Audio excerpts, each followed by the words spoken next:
I really think that Garp went there with the intention of dying, and Kuzan knows. That's my feeling right now as well. Given how close they are, I think Garp probably knows more about Kuzan's motives, or at least he should have a good general idea as to why he joined Blackbeard, in which case it becomes quite a bittersweet situation. Garp invades Hachinosu to save Kobe, one apprentice, and he sacrifices himself for his other apprentice Kuzan, which convinces the Blackbeard pirates 100% that Kuzan is on their side, so that he can do whatever it is that Kuzan is planning on doing later. I guess sacrifice might be the wrong word. I don't know if Garp would allow Kuzan to kill him, but more like Garp would be fine with that outcome if it came to that. He's not gonna just give it to Kuzan though. He needs to earn it, which in turn only sells the situation harder to the Blackbeard pirates. And you know, Kuzan might just be able to pull it off, because after decades and decades of training and battleship punching, apparently Kuzan is just as powerful and an even taller but not wider version of Garp. Seeing how insane strong Kuzan is and has been for years, I really dread to think how strong Sakazuki is. We know that they're roughly equal, or at least they were roughly equal pre-time skip, because they fought for 10 days straight on Punk Hazard. Although that might be due to them having bad fruit matchups for each other, which is pretty cool because you just know that what it ultimately came down to was a slugfest like we're seeing right now with Garp and Kuzan. But even more so than that, what I want to see is Sakazuki's absolute training regime, because I would expect him to go even more hardcore than just a few piddly battleships. And actually, here's a weird thought. If Kuzan does turn out to be an antagonist here, does that then make Sakazuki the good guy? Ignoring quite literally everything else he's done because he's been monstrous, but when it comes to Kuzan, Sakazuki has been a very typical good boy. Sakazuki spared Kuzan's life because he couldn't bring himself to kill his longtime comrade. Then said comrade betrays the very concept of justice and potentially goes on to kill the world's greatest hero. Tragedy. Pure tragedy. And from his perspective at least, Sakazuki becomes your very classic anime protagonist. Again though, Oda is doing a fantastic job of rebuilding the reputation of the Marines and the world government. During the Big Mom and Kaido era, they definitely looked like a bit of a joke. But now I am more terrified of the world government than I am of Blackbeard or Shanks for sure. Kuzan saying you have a habit of raising enemies. Oof. Not even Kuzan's ice can cool that burn. Yeah, so I just called Garp the world's greatest hero. However, he's probably single-handedly provided most of the world's greatest enemies as well. He raised Dragon, and that's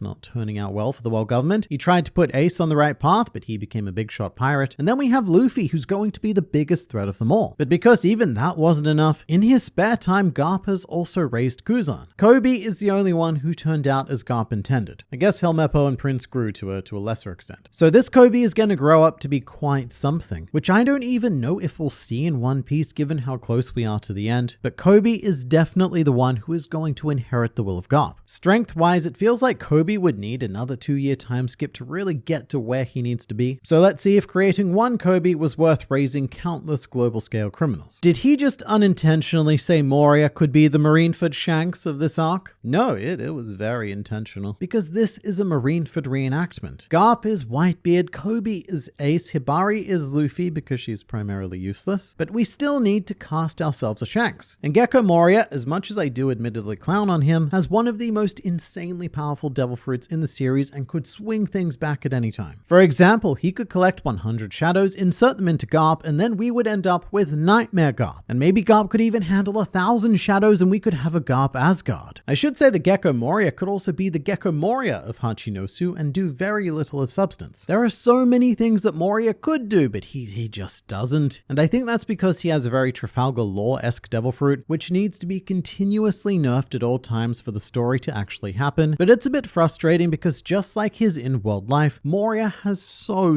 much potential. Let's think about it this way. The sun is out right now, so Moria can one-hit kill anyone with his powers who cannot stop him with Haki. And because they're all out in the open, they cannot protect their shadows. Moria is always portrayed as this gloomy guy who operates in the spooky darkness. But in reality, his ideal fighting conditions are a bright sunny afternoon. Or morning, I suppose. Midday wouldn't be great because the shadows would be at their smallest. You really do want a dawn or dusk scenario where the shadows become really long and vulnerable to Gecko Moria's shadow fruit scissors. Something else though, Moria's role here could also be a lot more sinister. Because POV, you're Moria. Firstly, my apologies. But because you're Gecko Moria, you have a bit of a thing for corpses, and you start to pick up that this could be the end for Monkey D. Garp, the greatest physical fighter of his generation and perhaps even this generation as well. So that sounds like some pretty high quality zombie stock. So maybe you decide that you want to hang around for a bit and snatch up that corpse to create a zombie Garp. I don't want us to lose Garp, but it looks that way. I want to know who's coming to Pirate Island to save Kobe though. Other than Moria, I don't know if anyone is coming to save them. Something I could see happening is Garp making a last stand by literally picking up and tossing the battleship with everyone on it far, far away. I suppose there might be one other option. Sengoku, Suru, and Hina are currently free Marines, not going to Egghead Island and not currently tasked with anything in general, but they're all the way at New Marineford, and I imagine it could take them days, maybe even weeks to get to Hachinosu, given how close Hachinosu is to Wano, Egghead, and Elbaf. There's also the chance that Garp will actually pull it off and live.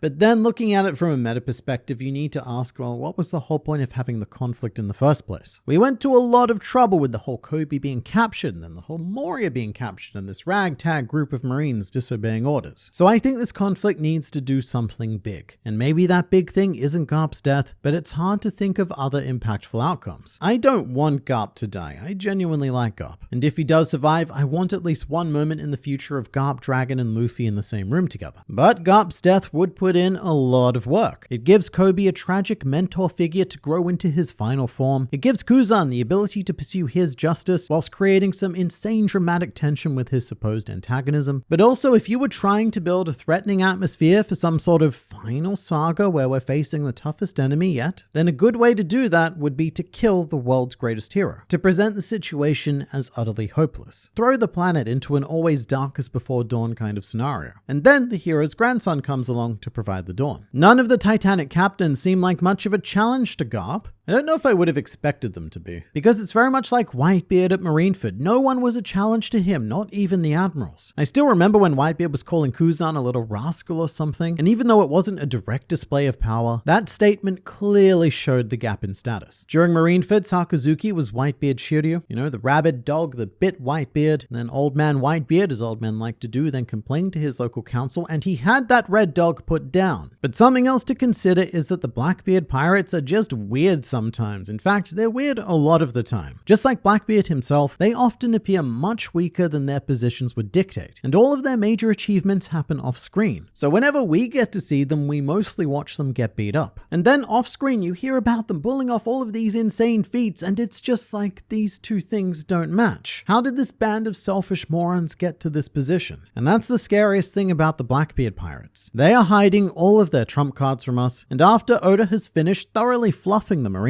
I think it's definitely their turn. How the hell did Kobe not notice Shiryu? He might be invisible, but with observation haki, he should see him. So I talked a little bit about this in the previous video, but I think the clear fruit is undetectable even by observation haki, because Kobe actually has insanely good observation haki. Oda has mentioned that it's quite advanced, which doesn't mean future sight, but it does mean much better than average. So if someone like Kobe can't sense Shiryu, then I assume that that's the main benefit of the fruit. And also why you would eat the clear fruit over the countless others that the Blackbeard pirates have been farming. I should add, I've also seen some people comment that Rayleigh once said that observation haki can be used to detect invisible foes, or something along those lines. And to the best of my knowledge, what he said is that it will allow you to read the location, number, and movement of enemies you can't even see. And I guess invisibility is technically an enemy you can't see, but I don't think that's what he meant. I think what he meant was you can sense the movements of enemies that aren't immediately in the range of your focal orbs. But also, I might be referencing the wrong panel, so let me know if he has actually said that elsewhere. But I couldn't think of another time when Rayleigh was explaining observation haki. But I think the reason why Garp noticed Shiryu was because of all of the smoke and stuff suddenly moving. It's that acute battle sense that only someone as experienced as Garp would have. Did you notice Bogard in this chapter? So funny thing, when this chapter was released, I actually saw Bogard trending on Twitter. So Bogard stocks, they're pretty high right now, which is fun because I'm assuming that most of the people watching this video don't even know who Bogard is. And that's fine because he is a painfully minor character, although he may actually be the most powerful painfully minor character in the series. Bogard appeared in the Diary of Kobe Meppo cover story. He's Garp's right-hand man and has been for at least 3 decades since we saw them interact whilst the Ed War stuff was happening. In fact, pre-time skip, we see Bogard a lot. Whenever Garp appears, Bogard is probably behind him or to the side of him or somewhere in the general Garp vicinity. He also demonstrated some insanely good sword skills in the Kobe Meppo cover story, which weirdly enough was not not animated as a result of a knock-on effect. The anime staff decided not to have Kobe holding guns, which meant that there was nothing for Bogard to cut. But there's a small meme that Oda forgot Bogard because he hasn't appeared yet post-time skip. The last time I know for a fact we saw him was Return to Water 7, and maybe he was somewhere in the background during Marineford. I'm not sure, and honestly I can't be bothered to go back and check, so if you know, let me know. But it's odd because Oda doesn't usually forget about these details. So where has Bogard been for the last 15 years? Well, in chapter 1087, it looks like Bogard is finally back. Although it's just in a small sliver of panel that I think the scans actually cut off. He's the kind of guy worth doing a whole video on, actually. There's a lot of really interesting, bizarre things about Bogard, like his name. The name Bogard is not even canon. The anime made it up. I watch your videos while grinding. That's nice, but grinding in what sense? It's time to consider the crocodile is Zebek's daughter theory. Yeah, I think that is an accurate assessment of the state we are currently in, yes. Chapter 1087 has seemingly killed the dragon-boned Garp's daughter theory. Granted, Garp still didn't mention dragon by name, but I do think it's now beyond the realm of reasonability to keep speculating that he isn't Garp's son, which means that Crocomom is back on the menu, boys. And it goes a little something like this. Crocodile joins the Revolutionary Army, proceeds to have steamy romantic intercourse with Dragon. Roughly 9 months later, gives birth to a Luffy. Ivankov then changes Crocodile into a biological man, and you know the rest from there. This chapter makes me think that the Blackbeard ship going to Egghead is actually Garp and the Sword members. Alright, that'd be a fun twist. Like say Garp's ship gets destroyed by a Vala Pizarro, and then they have to commandeer a Blackbeard pirate's vessel, maybe with Moria. So I think that's fun, but unlikely. Mostly because it really confuses me to think about because the timelines on everything happening right now are so vague. Egghead is kind of stuck in this 24-hour period because that's the time the narrator gave for the incident, and so I assume that Hachinosu, Elbaf, and Winter Island are all happening in tandem with that. But anything can and will happen. Like perhaps one day we'll even see the Straw Hats again. It's only been about 4 months since we've had a chapter with them, but that's fine because what we are experiencing right now is peak fictional pirates.